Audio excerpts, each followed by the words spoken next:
കൊച്ചി നെടുമ്പാശ്ശേരി വിമാനത്താവളത്തിൽ വൻ ഹൈബ്രിഡ് കഞ്ചാവ് വേട്ട. 7.5 കോടി രൂപയുടെ ഹൈബ്രിഡ് കഞ്ചാവാണ് പിടിച്ചിരിക്കുന്നത്. സംഭവത്തിൽ 3 കോട്ടയം സ്വദേശികളെ ഇപ്പോൾ കസ്റ്റഡിയിലെടുത്തു. കൊച്ചിയിൽ നിന്ന് വിഷ്ണു സുരേഷ് വിവരങ്ങൾ നൽകും. പറയൂ വിഷ്ണു. സമീപകാലത്ത് വ്യാപകമായി തന്നെ ഈ നെടുമ്പാശ്ശേരി വിമാനത്താവളം വഴി ഹൈബ്രിഡ് കഞ്ചാവ് കടത്ത് രൂക്ഷമാണ്. നേരത്തെ ഒരു 6 കോടി രൂപ ഹൈബ്രിഡ് കഞ്ചാവ് കടത്ത് രൂക്ഷമാണ്. നേരത്തെ ഒരു 6 കോടി രൂപയുടെ ഹൈബ്രിഡ് കഞ്ചാവ് പിടിച്ചിരുന്നു കഴിഞ്ഞ മാസം. ഇപ്പോൾ വീണ്ടും DRI ഹൈബ്രിഡ് കഞ്ചാവ് വേട്ട നടത്തിയിരിക്കുന്നു. 7.5 കോടി രൂപയുടെ ഹൈബ്രിഡ് കഞ്ചാവാണ്, അതായത് 7 കിലോ ഹൈബ്രിഡ് കഞ്ചാവാണ് ഇപ്പോൾ പിടികൂടിയിരിക്കുന്നത്. 3 കോട്ടയം സ്വദേശികൾ കസ്റ്റഡിയിലുണ്ട്.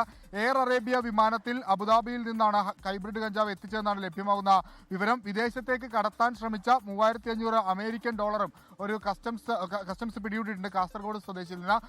രണ്ട് കേസുകളാണ്. ഹൈബ്രിഡ് കഞ്ചാവ് വ്യാപകമായി കൊച്ചിയിലേക്ക് എത്തിക്കുന്നുണ്ട് എന്നതിന്റെ ഏറ്റവും ഒടുവിലത്തെ ഉദാഹരണമാണ് ഇപ്പോൾ പിടികൂടിയിരിക്കുന്നത്. നേരത്തെ അത് തായ്ലൻഡ് വഴിയാണ് കടത്തിയിരുന്നെങ്കിൽ ഇപ്പോൾ അബുദാബി വഴി എത്തിക്കുന്നു എന്നുള്ളതാണ് ലഭ്യമാകുന്ന വിവരം. ഇവരെ ചോദ്യം ചെയ്യുന്നത് വഴി ഇതിന്റെ കൂടുതൽ ശൃംഖലയിലേക്ക് എത്താനാകുമെന്ന പ്രതീക്ഷയാണ് DRI പങ്കുവെക്കുന്നത്. കൂടുതൽ തുടർ അറസ്റ്റുകൾക്കുള്ള സാധ്യതയും നിലവിലുണ്ട്. 7.5 കോടി രൂപ 7.5 കോടി രൂപയുടെ ഹൈബ്രിഡ് കഞ്ചാവാണ് പിടികൂടിയിരിക്കുന്നത്. കഴിഞ്ഞ ഒരു 6 വർഷം അല്ലെങ്കിൽ 6 മാസത്തിനിടയിൽ തന്നെ ഏകദേശം 50 കോടിയുടെ ഹൈബ്രിഡ് കഞ്ചാവ് നെടുമ്പാശ്ശേരി വിമാനത്താവളത്തിനിടയിൽ മാത്രം പിടികൂടിയിട്ടുണ്ട്. അത് ഒരു വർഷ കണക്കിലേക്ക് എത്തുമ്പോൾ അത് 100 കോടിയിലേക്ക് എത്തുന്നുണ്ട്. SK, ലോകത്തെവിടെയായാലും ഏത് സമയത്തും 24 വാർത്തകളും ഓഗ്മെന്റഡ് റിയാലിറ്റി പാക്കേജുകളും എക്സ്പ്ലെയിനറുകളും വിശദമായി കാണാൻ ഞങ്ങളുടെ യൂട്യൂബ് ചാനൽ നിങ്ങൾക്ക് സബ്സ്ക്രൈബ് ചെയ്യാം.